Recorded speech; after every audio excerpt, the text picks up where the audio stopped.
Janvier 1901. Le 19e siècle s'achève avec une surprenante exactitude. Plus étonnant encore, le destin marque cette heure solennelle en rappelant à lui la plus ancienne souveraine du plus grand empire qu'ait connu l'histoire. Victoria, impératrice des Indes, reine d'Angleterre et maîtresse du quart des terres émergées du globe, meurt après 63 ans de règne.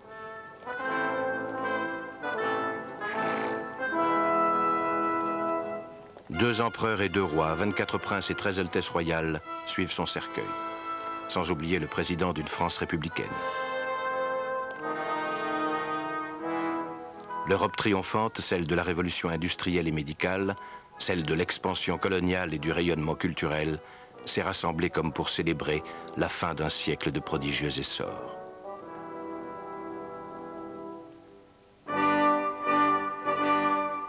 Aux côtés du nouveau souverain Édouard VII, c'est la continuité des régimes, la permanence des empires et la stabilité des sociétés que personnifient ces maîtres de l'univers.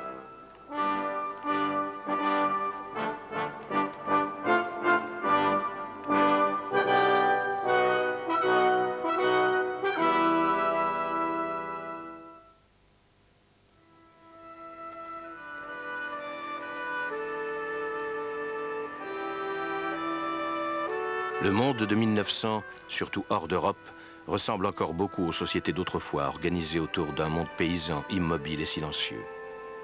Presque toute l'humanité vit encore de la terre et à la terre, obéit à des rythmes naturels et selon des méthodes traditionnelles. Et l'horizon quotidien ne dépasse guère les limites du terroir où l'on naît, où l'on se marie, où l'on se retrouve pour battre en commun le blé, où la bataille qu'il faut gagner chaque année est celle du pain. Et la ville reste lointaine pour la plupart des gens qui ignorent l'eau courante, s'éclaire à la lueur des bougies ou des lampes à pétrole. Pourtant, c'est bien la ville, avec ses avenues, ses immeubles et ses monuments, qui incarnent la confiance des Européens dans l'avenir et qui fondent le sentiment de leur supériorité. À Londres ou à New York, le tintamarre permanent des milliers de chevaux traînant les omnibus, les voitures de livraison, les attelages, donne le sentiment d'une agitation et d'une prospérité inouïe. Un nouveau paysage urbain se dessine. On y trouve les ateliers des vieux quartiers à côté de véritables villes nouvelles, fondées sur la métallurgie, l'industrie électrique et déjà l'automobile.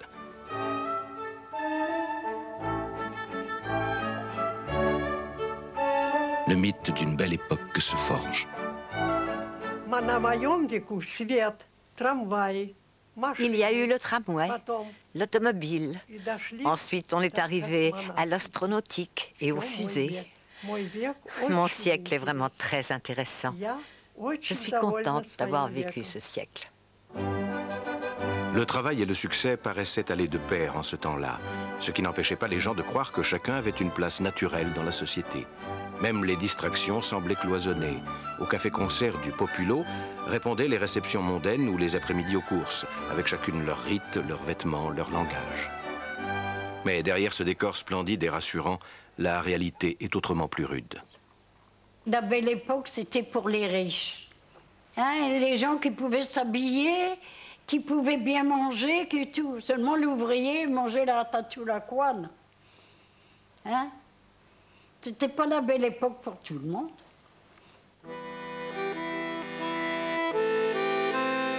Pour les pauvres, survivre est un combat de tous les jours et les familles ne doivent compter que sur elles-mêmes.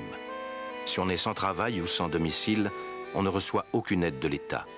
Seuls quelques rares pays, comme l'Allemagne, grâce à Bismarck, pratiquent un embryon de protection sociale. Seule l'assistance privée, religieuse ou philanthropique intervient ici ou là pour soulager les misères.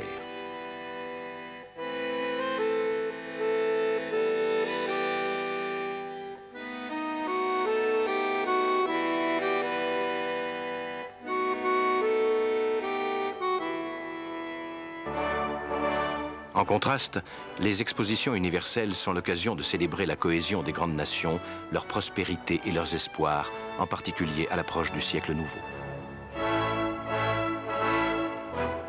En 1900, le monde entier s'est donné rendez-vous à Paris. Plus de 50 millions de visiteurs s'y pressent. Ils ont le sentiment de participer à l'histoire du siècle naissant. Et ils ne doutent pas d'un avenir radieux.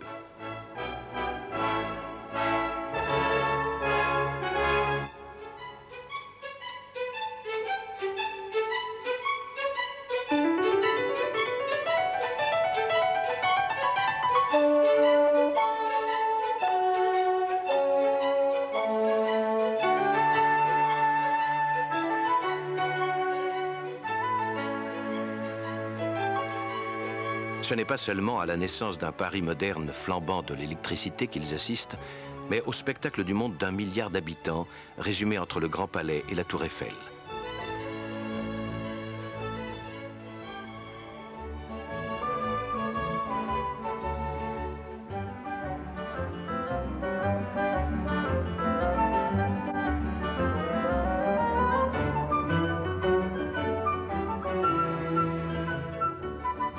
Je me souviens très bien de l'exposition de 1900. J'avais 6 ans. J'ai vu des gens avancer sans marcher. Alors ça m'intriguait, j'ai demandé à ma mère. Et ma mère m'a dit, c'est un trottoir roulant. C'est le premier trottoir roulant qui existe. Alors ça m'intéressait beaucoup et ça m'est resté jusque maintenant. Le trottoir roulant suscite l'enthousiasme. Les visions futuristes d'un Jules Verne semblent se concrétiser. Chacun peut même immortaliser sa visite depuis que 5 ans plus tôt, le Français Louis Lumière a inventé le cinéma. Les monuments n'ont plus seuls le privilège d'incarner la mémoire des générations.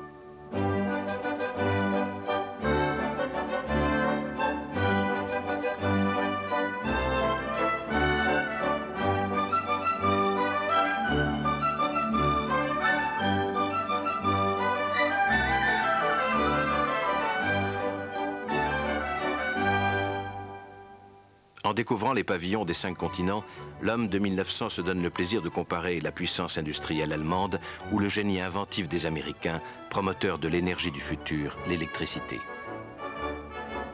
L'homme de 1900 rêve à la découverte des terres encore inconnues d'Afrique, au moyen de relier entre eux des morceaux d'empire, et songe à la conquête d'autres planètes.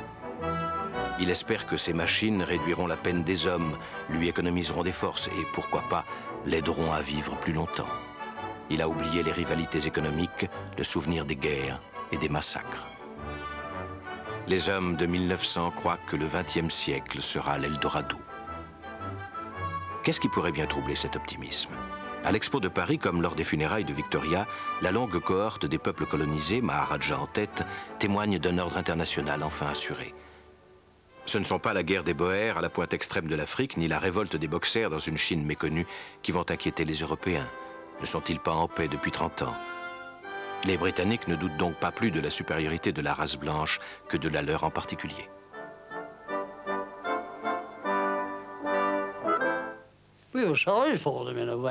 En un sens, on était désolé pour eux. Bien sûr, quand on voyait un homme de couleur, on disait « Attention, c'est un négro ». Nous étions de vrais insulaires. Nous étions fiers de cet empire, indéniablement. L'empire sur lequel le soleil ne se couche jamais. L'Inde est bien le joyau de l'empire, puisque 5000 Britanniques seulement administrent un continent peuplé de 290 millions d'âmes.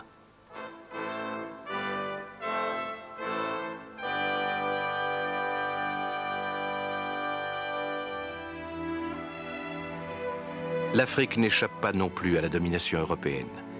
En ce début de siècle, les puissances s'y disputent les dernières terres indépendantes.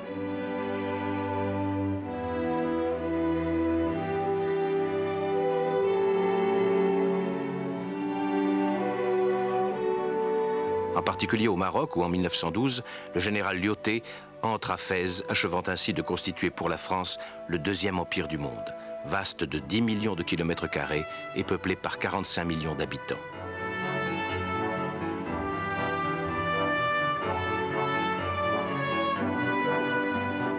Il s'agit, par l'école et la vaccination, de les transformer en loyaux sujets, à défaut d'en faire des citoyens.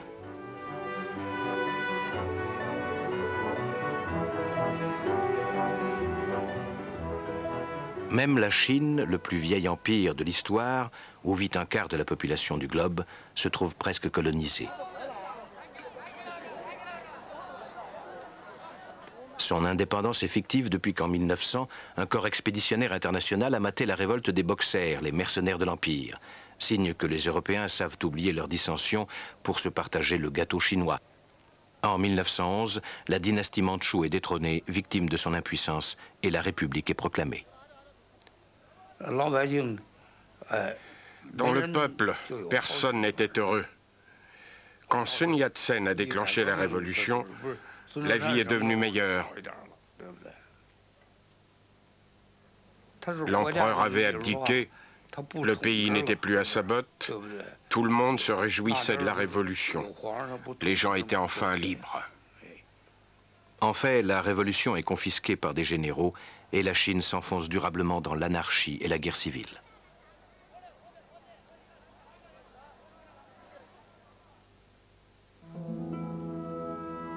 Le Japon offre l'exemple du contraire. Il s'est mis en une génération à l'école de l'Occident. Il lui a emprunté les secrets de sa modernisation et les ressorts de la puissance. Le pays ne renie pas pour autant ses traditions, et l'empereur est à la fois le symbole du Japon, en même temps qu'il détient toute la réalité du pouvoir.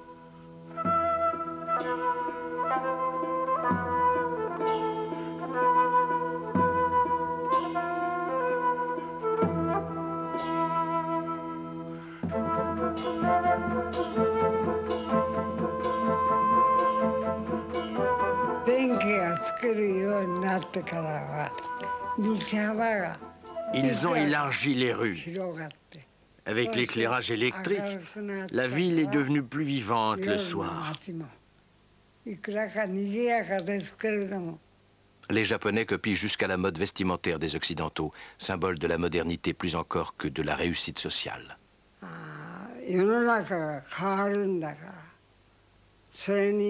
Nous avons fait la fête pendant 3 jours avec les tambours promenés sur un char dans les rues du village. Le Japon est devenu une puissance avec laquelle il faut compter. En 1904, le Japon se sent assez fort pour disputer à la Russie la domination en Extrême-Orient. À la surprise générale, sa flotte moderne envoie par le fond les navires russes à Tsushima. Pour la première fois, un peuple de couleur triomphe d'une nation européenne. La leçon ne sera pas oubliée.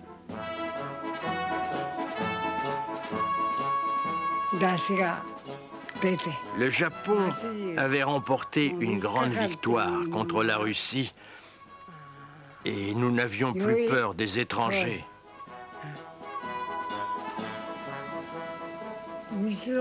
Nous croyions que le Japon était protégé par Dieu et qu'à l'avenir, nous ne perdrions plus jamais aucune guerre.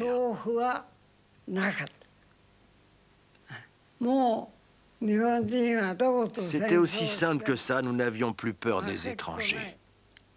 Je savais que le monde se développait considérablement et j'ai pensé que je devais avoir un métier adapté à ce monde en évolution.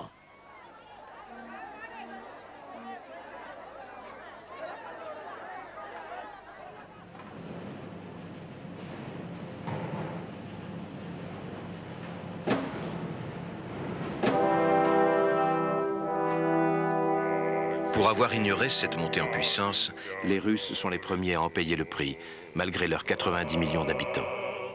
Dans une Europe libérale, l'Empire russe représente le dernier bastion de l'ordre ancien, peuplé en très grande majorité de paysans qui n'ont été affranchis du servage qu'à la génération précédente.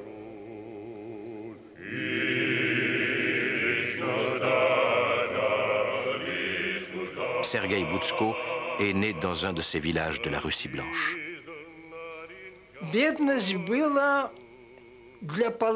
La moitié de la population était pauvre, terriblement pauvre.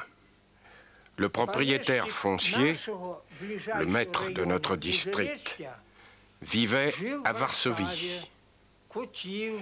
Il y faisait la fête, d'après ce qu'on dit. Parfois, il venait collecter l'argent auprès de l'intendant.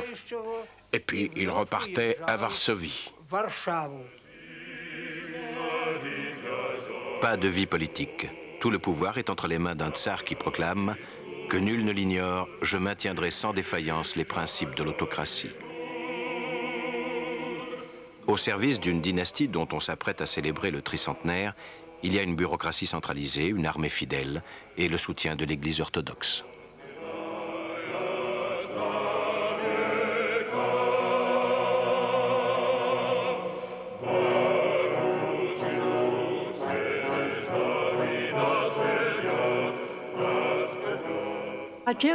Mon père disait toujours que la vie sans un tsar était impossible. Peu importaient les difficultés des travailleurs, il fallait un tsar. Dans ma famille, on ne disait jamais un mot contre le tsar. Ce qu'on disait de lui à l'usine, je l'ignore. Mais cette société est ébranlée par un vigoureux développement économique. Grâce aux capitaux étrangers, surtout français, est construite en 10 ans la première voie ferrée reliant l'Europe à l'Asie. Le transsibérien, tracé au prix de la sueur et souvent du sang de milliers de travailleurs, pas toujours volontaires, ouvre le front pionnier comparable au Far West. Dans les usines, on ne parle pas de progrès, mais de la misère et des cadences de travail éreintantes. À la résignation succède peu à peu la revendication.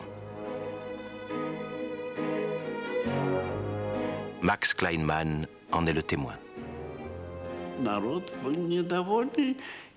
Les gens étaient mécontents. Dans les meetings, ils criaient « À bas l'autocratie !» Ils voyaient dans le tsar le symbole du régime autocratique qui tenait la Russie dans une poigne de fer, avec à côté le peuple qui se battait pour survivre. En 1905, en pleine guerre contre le Japon, les ouvriers adressent une pétition au tsar. On nous réduit à la mendicité, on nous écrase, on ne nous écoute pas. En guise de réponse, l'armée ouvre le feu sur les manifestants. Une vague de grève déferle sur la Russie et l'exigence d'une réforme politique prend de l'ampleur. De petits groupes de révolutionnaires y voient une occasion de renverser le tsarisme et n'hésitent pas à s'insurger. Alexandre Briansky est du nombre.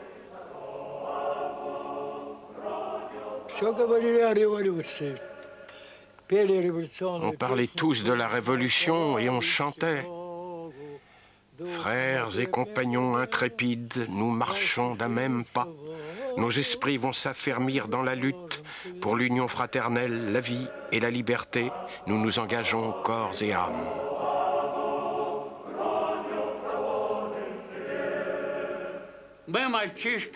Nous, les jeunes, on allait sur les barricades.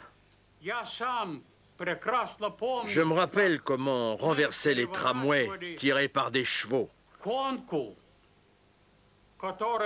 Nous avions fait basculer le tram qui traversait la place Astrojna.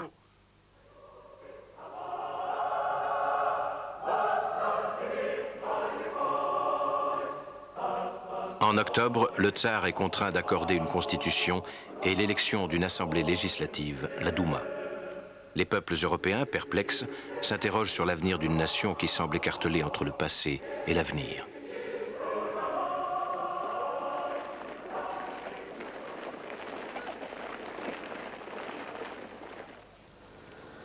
Les États-Unis fascinent autant que la Russie, mais pour d'autres raisons. Leur dynamisme, un capitalisme qui ne connaît pas de barrières, la modernité des méthodes industrielles et l'étonnante prospérité de ses citoyens, de tous les citoyens, du moins à première vue.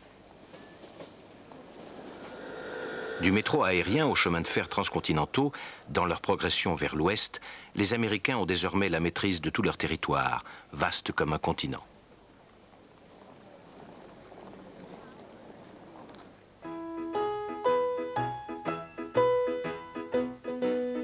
Des salaires élevés stimulent la consommation. Le crédit n'est pas tabou, comme en Europe. Et la publicité n'a rien à voir avec la timide réclame du vieux continent.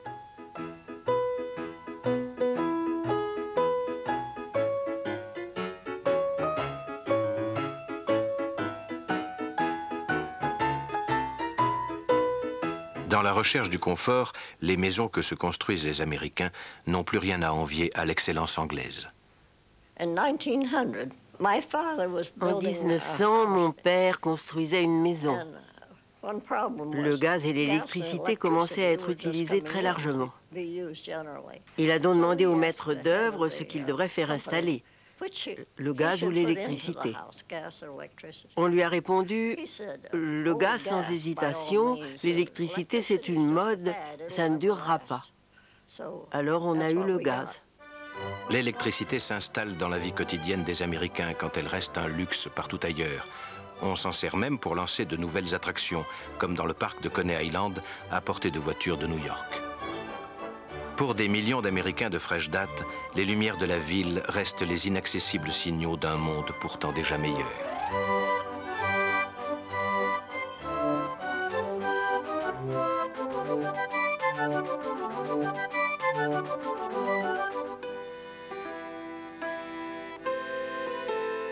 Poussés par la pauvreté, le chômage, la misère et la faim, près de 30 millions d'immigrants ont en un demi-siècle élu les États-Unis terre de leur rêve d'emploi.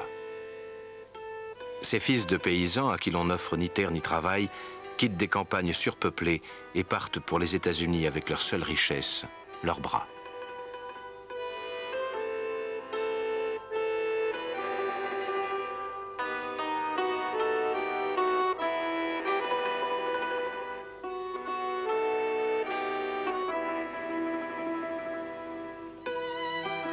D'autres, moins nombreux, sont chassés par l'intolérance politique, le racisme et l'antisémitisme.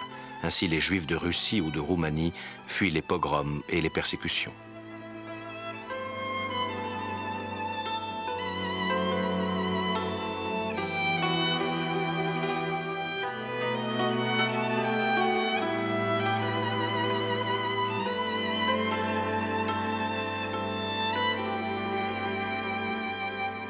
Choix courageux et coûteux car certaines familles ne peuvent payer le passage à tout le monde.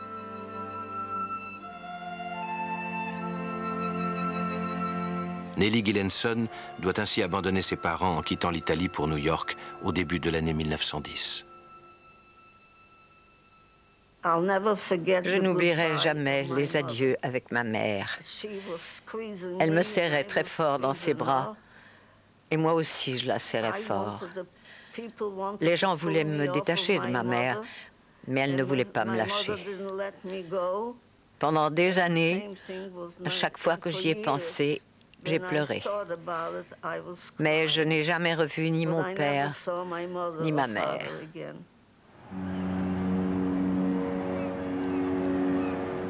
Des nations européennes les plus déshéritées, l'Irlande, l'Italie, les Balkans, les laissés pour compte de la prospérité, partent tenter leur chance outre-Atlantique.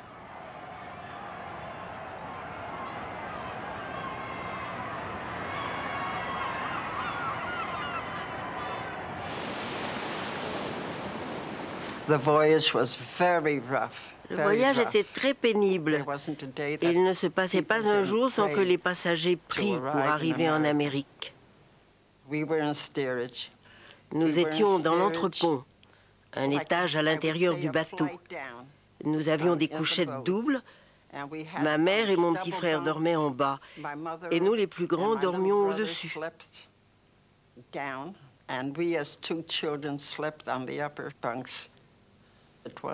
C'était bondé. Il y avait beaucoup de gens malades, surtout les personnes âgées.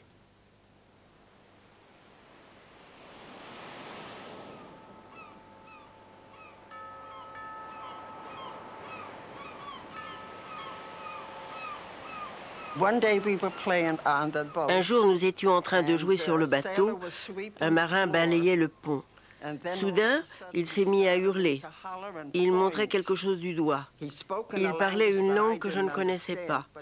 Mais il criait « America, America » en montrant quelque chose. Nous avons tous regardé et d'un seul coup, on a vu l'Amérique. On a vu la Statue de la Liberté.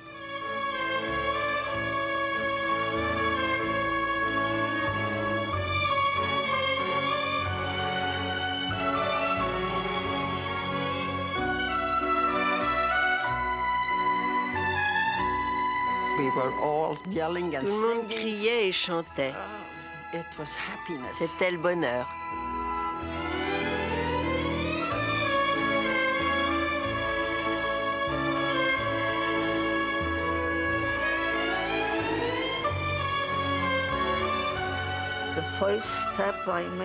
Quand j'ai posé le pied sur le sol de l'Amérique, je voulais l'embrasser.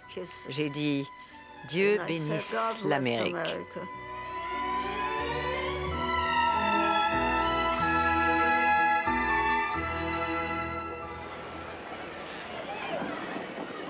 Il faudra longtemps pour que leurs rêves se concrétisent. Mais ils ont beau se trouver cantonnés au ghetto de Lower East Side, travailler 60 heures par semaine dans les ateliers des grandes métropoles et, pour de longues années, connaître de Chicago ou de New York les arrière-cours plutôt que les gratte-ciel, ce voyage reste une libération.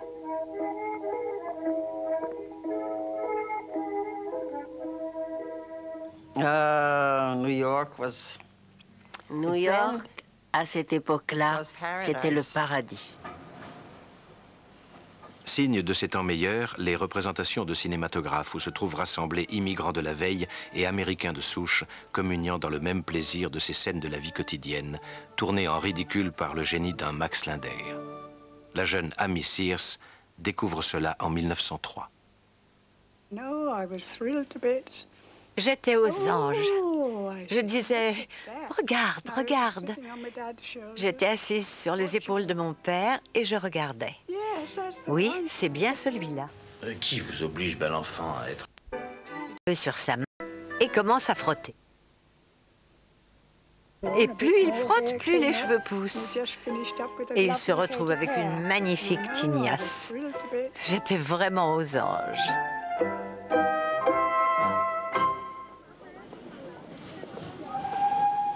En Europe aussi, l'existence ne se réduit plus au travail pour la survie.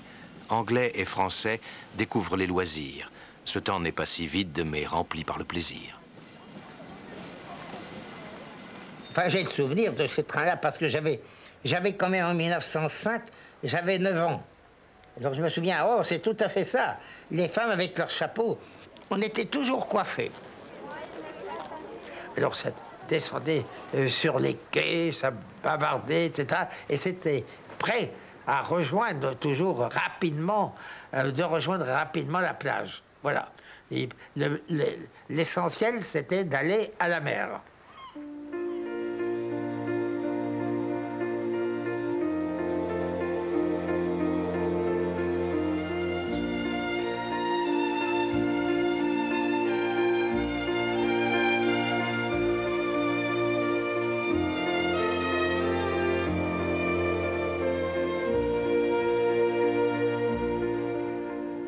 Ben voilà, je vois une femme qui sort du bain avec son grand maillot. Voilà comme elles étaient à ce moment-là, c'était ça. L'eau est assez froide, hein. Et il y avait de quoi pousser des petits cris quand elles se mettaient dans l'eau, ce qui était très très amusant à regarder.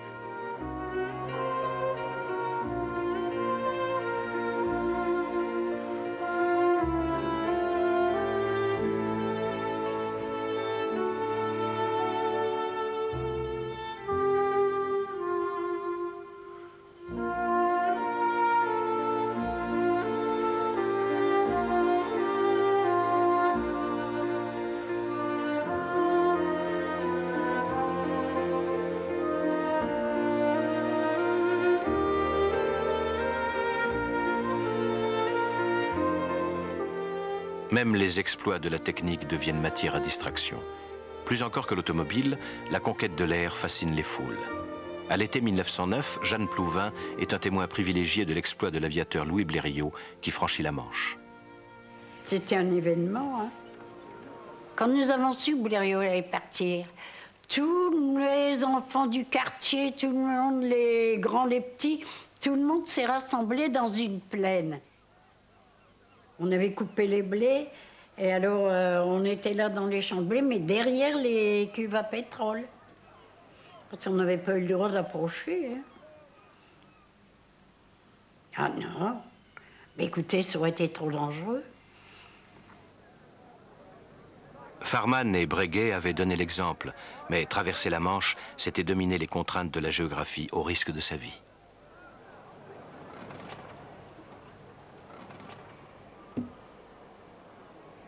C'est un ingénieur, hein. C'est un monsieur. Très audacieux, parce qu'il savait qu'il risquait la mort, hein.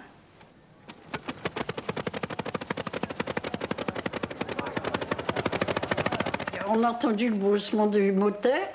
Il a roulé un petit peu, il a monté tout doucement, puis il a parti droit. Tout le monde a applaudi. Et tout le monde a fessé, tout le monde criait. On criait bravo, bravo. Après un départ sans problème, Blériot vole 10 minutes dans la purée de pois avant d'apercevoir la côte anglaise et d'atterrir à Douvres, comme s'il avait franchi le plus redoutable des océans.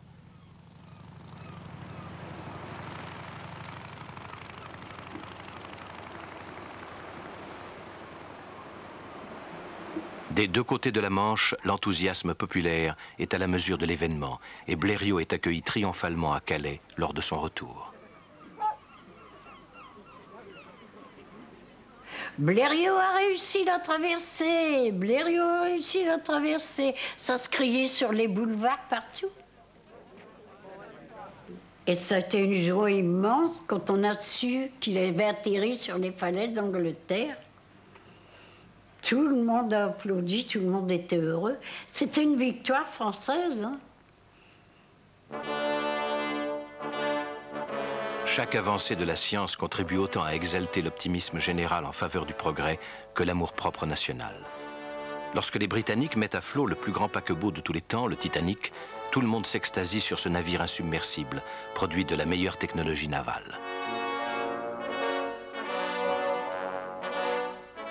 Son voyage inaugural, en 1912, devait être le couronnement de la belle époque et d'une certaine douceur de vivre.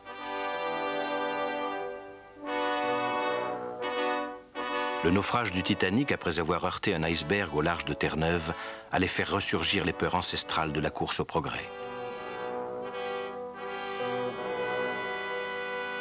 Au nombre des passagers figurait la famille Hart, Benjamin, Esther et leur fille Eva.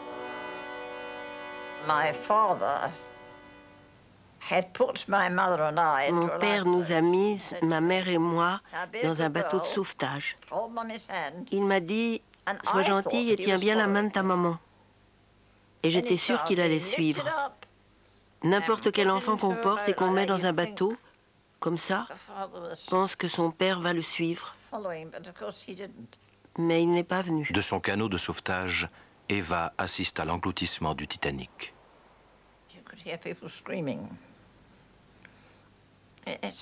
On entendait les gens hurler.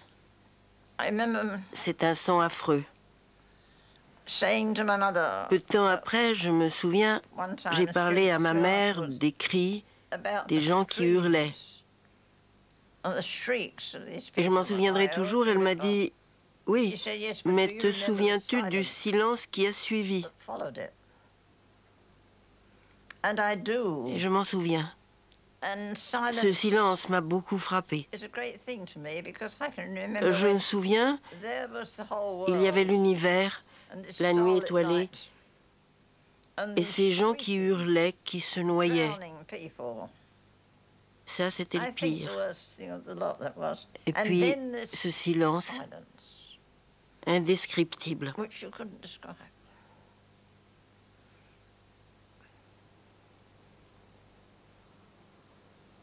Cette nuit-là, on dénombra 1500 victimes, principalement des hommes, comme si chacun avait suivi le vieux dicton « les femmes et les enfants d'abord ».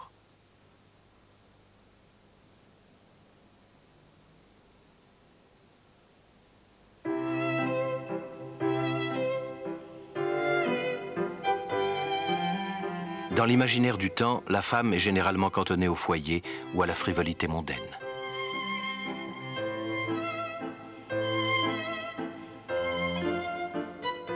Personnages de second rang depuis des siècles, les femmes aspirent à devenir des citoyens à l'égal des hommes. Plus question de travailler pour un salaire inférieur de moitié sans autre droit que le silence. La femme ne veut plus être l'enfant de la famille. Je pensais que les femmes étaient les égales des hommes et qu'elles devaient avoir leur mot à dire. Je pensais que les femmes devaient avoir les mêmes droits que les hommes, que c'était leur vie et qu'elles devaient pouvoir dire ce qu'elles voulaient. Que ce soit au Parlement ou ailleurs, l'opinion d'une femme doit compter autant que celle d'un homme. En Angleterre et aux États-Unis, essentiellement, les suffragettes multiplient les manifestations, entament des grèves de la faim en prison et dénoncent l'injustice d'une société sexiste.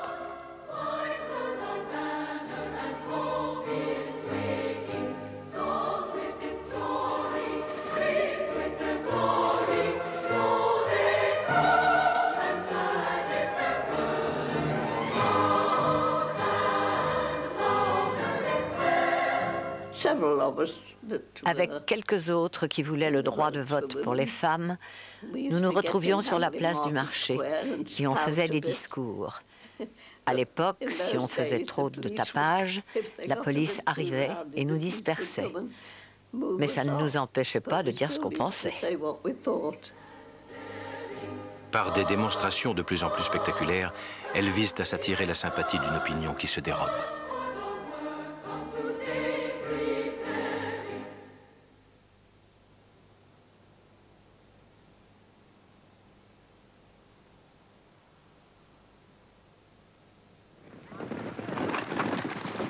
Lors de la fameuse course du Derby en 1913, Emmet Davison va jusqu'à se jeter sous les pattes du cheval portant les couleurs royales et meurt piétiné.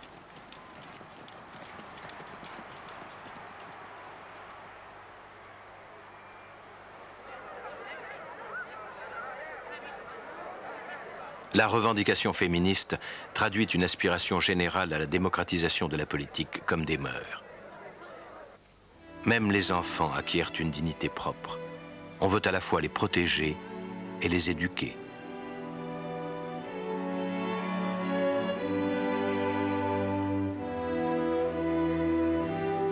L'instruction obligatoire jusqu'à 13 ans en France a rendu les peuples plus lucides et plus exigeants. Les progrès du niveau de vie et de l'hygiène ont remplacé l'inquiétude du lendemain par l'exigence du mieux vivre.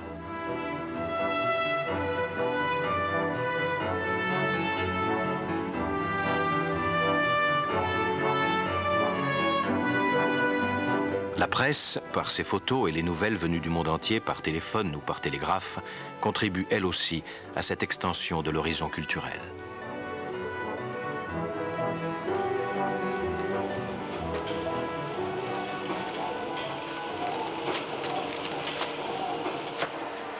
Les peuples obtiennent de plus en plus de possibilités de participer à la décision publique. Les campagnes électorales sont pour eux l'occasion de faire entendre leur voix et de choisir leurs représentants. The principles for which we stand are the principles of fair play and a square deal for every man and every woman in the United States. Les candidats savent mettre les techniques les plus modernes, la presse à grand tirage ou le chemin de fer, au service de leurs ambitions ou du programme de leur parti. La politique, ça comptait beaucoup. On était soit démocrate, soit républicain, et les gens avaient ça à l'esprit, même quand ils faisaient des affaires. La politique était vraiment très importante.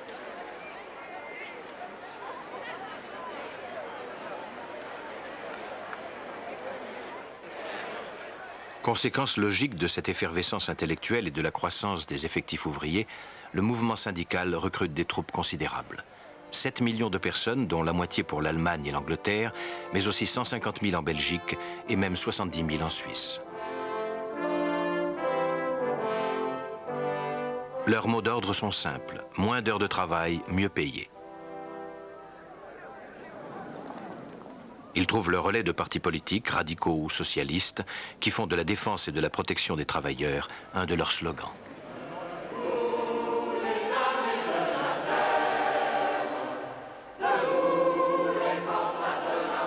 Ils n'hésitent pas, malgré les risques, à recourir à la grève.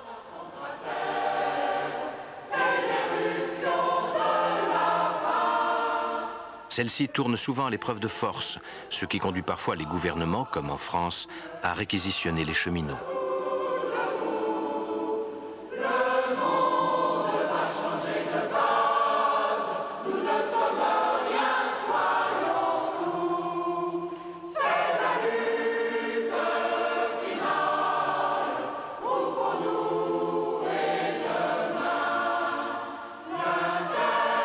En 1911, dans cette grève en Écosse, un briseur de grève essaie en vain de se frayer un passage avec sa charrette en dépit du piquet de grève. Résultat, l'ouvrière Minnie Way est licenciée. La grève des charretiers a duré 6 semaines. Oui, 6 semaines exactement. Ils défilaient dans les rues en chantant. Oh, comment c'était déjà? Nous défilons pour de meilleurs salaires, comme c'est notre droit. Mais nous ne serons pas contents avant d'avoir les 10%, car nous avons le droit de vivre aussi bien que vous. Les conquêtes sociales sont inégales, souvent décevantes. Seules l'Angleterre et l'Allemagne disposent en 1914 d'une vraie sécurité sociale couvrant les grands risques de l'existence, accidents, chômage, maladies et vieillesse.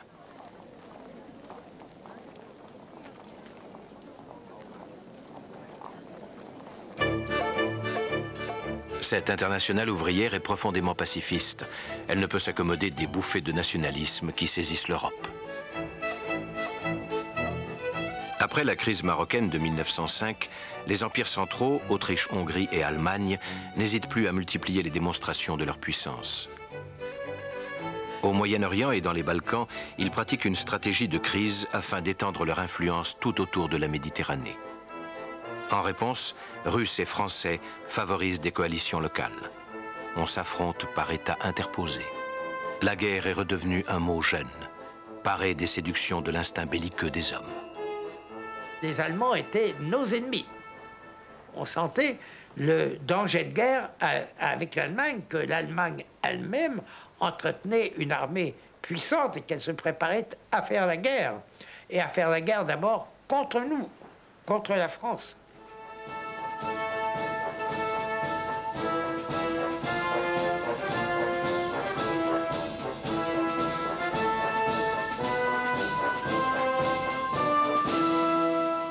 Le progrès, ce n'est plus seulement celui de la science, mais des premiers avions de combat ou des cuirassés tirant des obus de 900 kilos.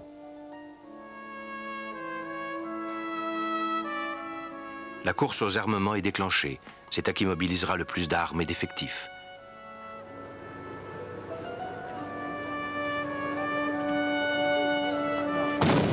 On n'hésite pas à allonger d'1 an le service militaire. L'Europe vit dans l'ère de la paix armée, avec 25 millions d'hommes prêts à mourir pour leur pays.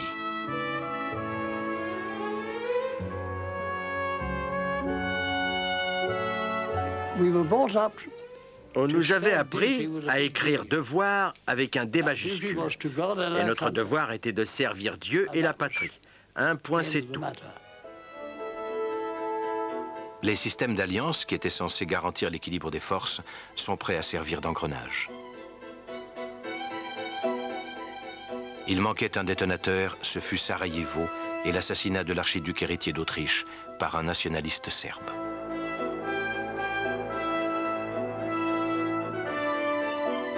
L'ultimatum autrichien est rédigé dans des termes soigneusement inacceptables, même si, un mois durant, on ne croit pas à la guerre.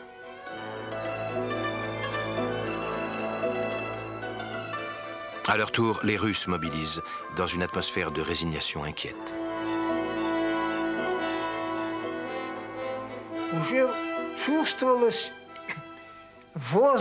On ressentait une grande tension, l'imminence d'une guerre. J'ai demandé à un camarade, est-ce que tu souhaites que cette guerre éclate? Il m'a répondu oui. Je lui ai dit moi aussi. Nous ne comprenions pas ce qui allait nous arriver. Enfin, Paris voit fleurir les affiches de la mobilisation générale le 2 août. Les Français, comme les autres, sont convaincus de leur bon droit. Ils partent, sinon joyeux, du moins résolus et optimistes, pour conjurer définitivement la menace allemande. Même les adversaires les plus déterminés de la guerre adhèrent à l'union sacrée. L'Europe est en guerre. Elle met entre parenthèses les espérances qui avaient salué l'entrée dans le siècle. Que la guerre dure un trimestre, comme on le croyait, ou davantage, plus rien ne serait conforme au rêve de 1900.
1914. Toute une génération est précipitée dans la première guerre de masse de l'histoire. 70 millions d'hommes de plus de 20 pays sont appelés sous les drapeaux. Pour la première fois, on mesure en millions l'engagement des hommes, des ressources, des finances et des armes. Et c'est aussi en millions que se comptent les morts et les blessés.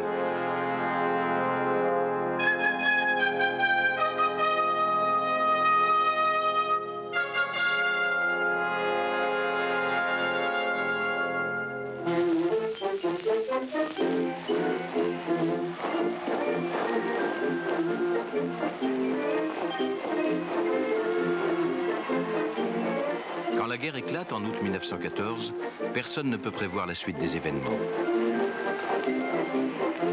Chacune des capitales européennes est saisie d'une poussée de fièvre patriotique.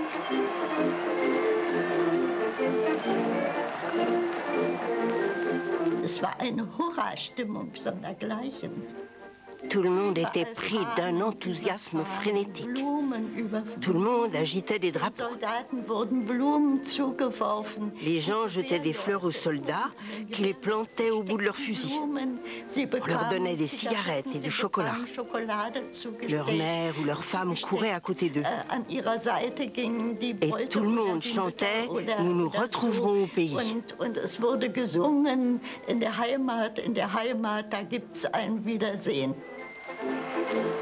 La guerre paraît le seul moyen de résoudre toutes les tensions et de régler tous les comptes.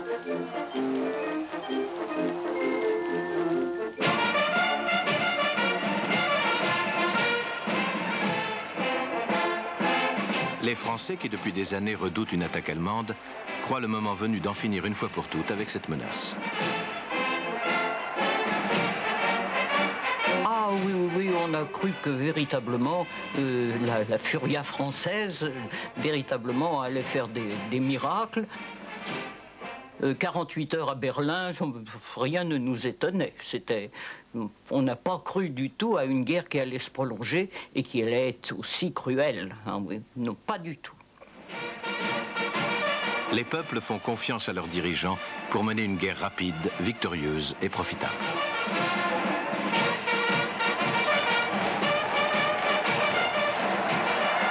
À Saint-Pétersbourg, les Russes se mobilisent derrière le tsar. À Vienne, les soldats de l'Autriche-Hongrie sont prêts à combattre pour l'empereur François-Joseph. La Belgique est envahie par les armées allemandes au mépris du droit puisqu'elle est neutre. Elle se range tout entière derrière le roi Albert, mais est vite submergée. Commence alors un exode de dizaines de milliers de familles hébétées.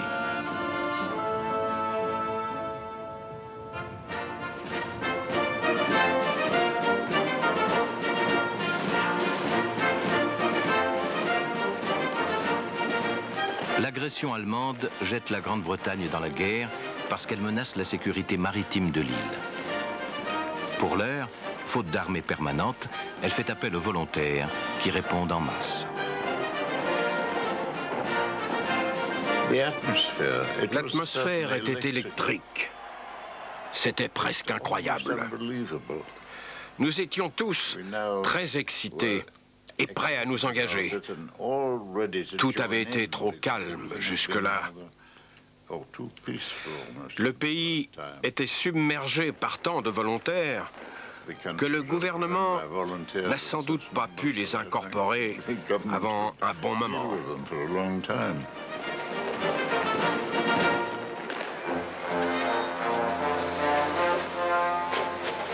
Les plans de mobilisation qui attendaient dans les cartons sont aussitôt appliqués. L'Europe se transforme en une gigantesque gare de triage. Les trains acheminent vers le front des millions d'hommes, de chevaux et de matériel avec une surprenante précision.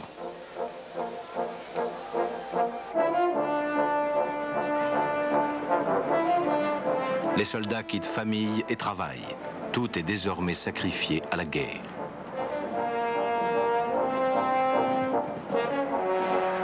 Pour cette guerre-là, il faut tellement de combattants que Français et Anglais doivent puiser largement dans les ressources de leurs empires. 300 000 hommes viennent de la seule Australie, sans compter les Néo-Zélandais, les Sud-Africains et les Canadiens.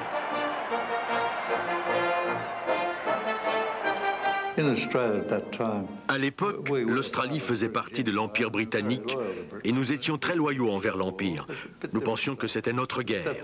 C'est un peu différent maintenant, mais à l'époque, on pensait comme ça.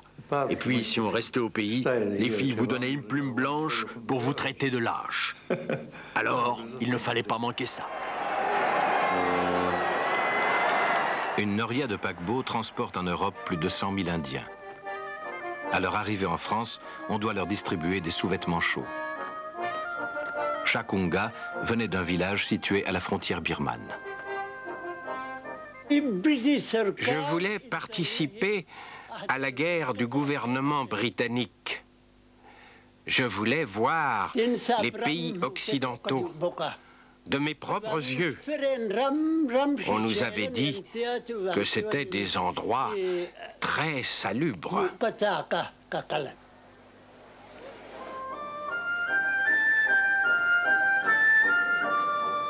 C'est par division entière que la France appelle ses sujets d'Afrique et d'Indochine.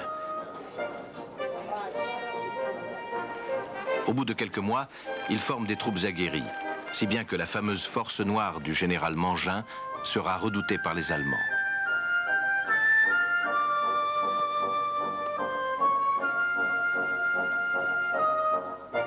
À l'arrière aussi, on a besoin de main-d'œuvre. La France importe des travailleurs chinois.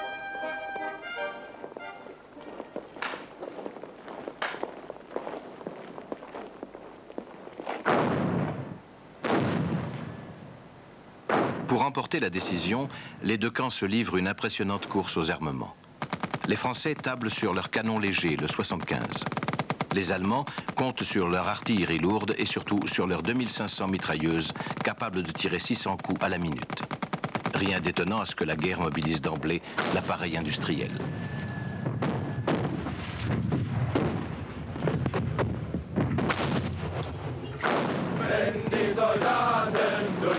Marschieren, öffnen die Mädchen Fenster und die Türen. Ei warum, ei darum, ei warum, ei darum, ei bloß wegen dem Schinder. À l'ouest, Français et Anglais perdent en un mois la bataille des frontières. Conformément à leur plan, les Allemands ont tourné les troupes alliées par l'ouest, entre Mons et Amiens.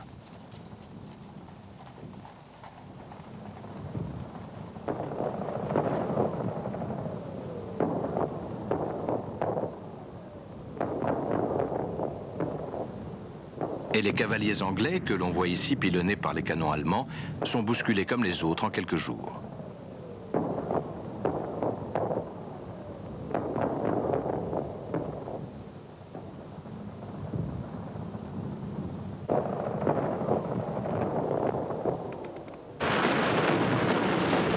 Le 2 septembre, les Allemands sont à Meaux et à Senlis. Paris est à portée de main.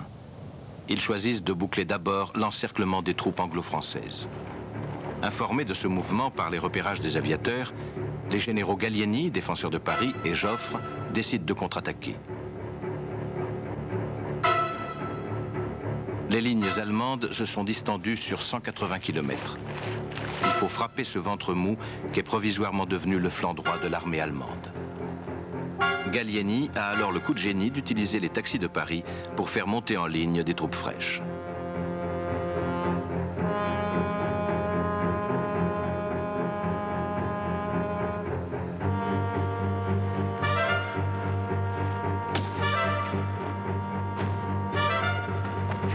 Après une semaine de combat, les Français bloquent les Allemands sur la Marne, puis les refoulent.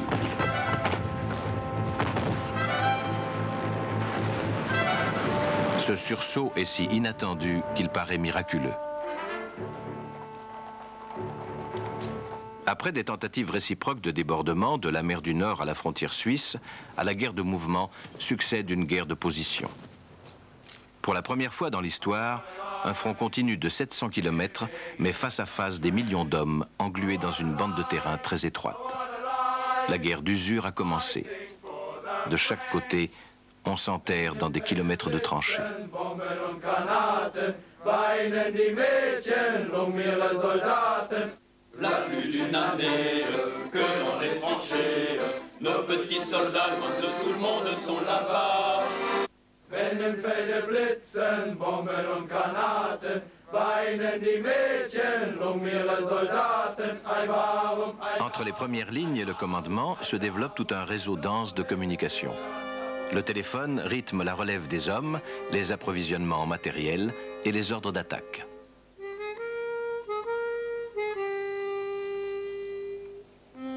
C'est le début d'un interminable bras de fer dans cette guerre où il était plus facile de défendre sa position que de s'emparer de celle de l'adversaire.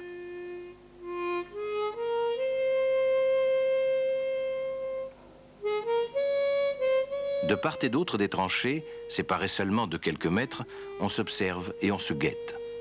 Passer la tête, c'est s'exposer aux coups de fusil de l'ennemi. Les Français abandonnent le képi pour le casque. Les deux camps aménagent des abris de plus en plus sophistiqués pour se protéger contre les bombardements. Du côté allemand, certaines tranchées atteignent une profondeur de 50 mètres, avec plusieurs niveaux superposés. Il y a des cuisines souterraines, des dortoirs, des infirmeries. Certains disposent même de l'eau, de l'électricité et de sanitaires.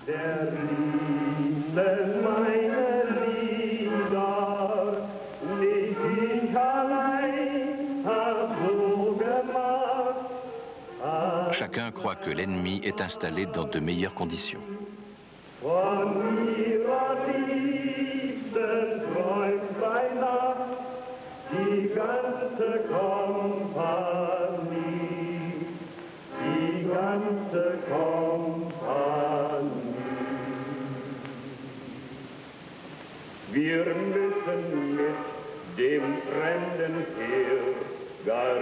Ah ben, ils étaient plus organisés que nous.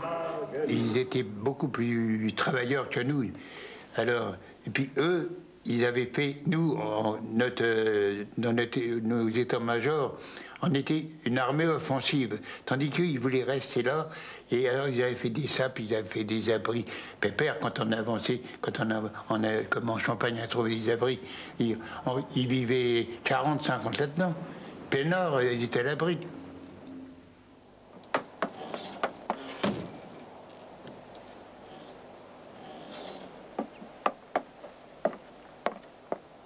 Certains secteurs du front demeurent tranquilles plusieurs mois. Nous sommes devenus des machines à attendre, écrit un officier français. Pour l'instant, c'est la nourriture que nous attendons. Ensuite, ce sera le courrier. Puis, il faudra bien que nous trouvions quelque chose d'autre à attendre. Au début, ça a été des journées très ennuyeuses, avec très peu de combats.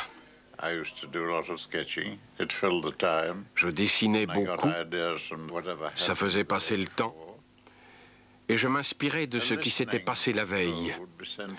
De temps en temps, on envoyait une patrouille d'éclaireurs qui devait s'approcher le plus près possible de la tranchée allemande et recueillir tous les renseignements que les Allemands auraient pu révéler en parlant d'eux. On se disait qu'ils entendraient surtout les Allemands mastiquer leurs rations.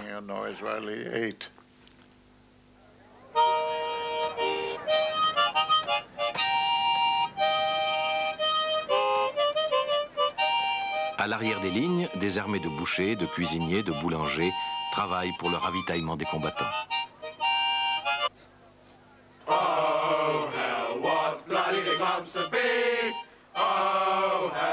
Les troupes de l'Empire britannique s'imaginaient manger de la viande fraîche tous les jours, mais le plus souvent, elles doivent se contenter de conserves, de cornets de bif et de biscuits secs.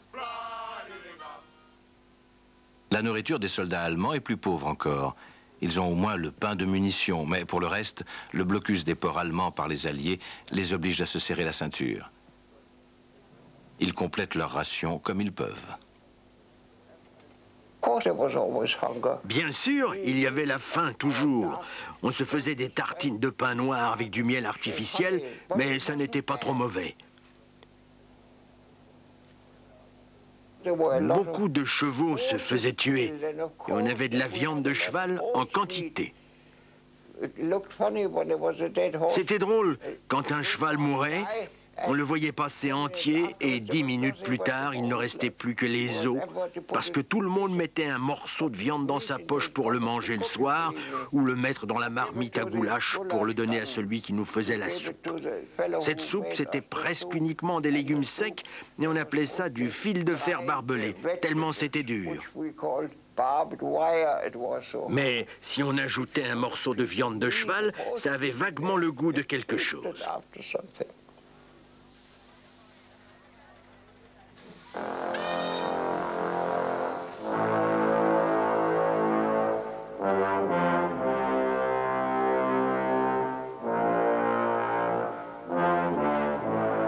À mesure qu'elle se prolonge, la guerre devient autant une guerre de matériel que d'effectifs. La production et le transport des canons et des munitions exigent une planification et une logistique telles que seuls les États peuvent l'assumer.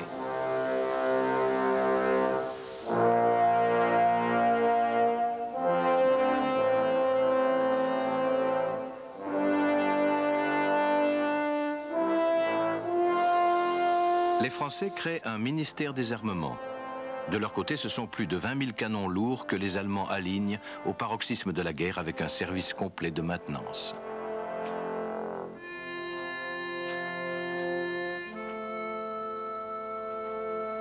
Côté allié, les travaux les plus pénibles sont partiellement assurés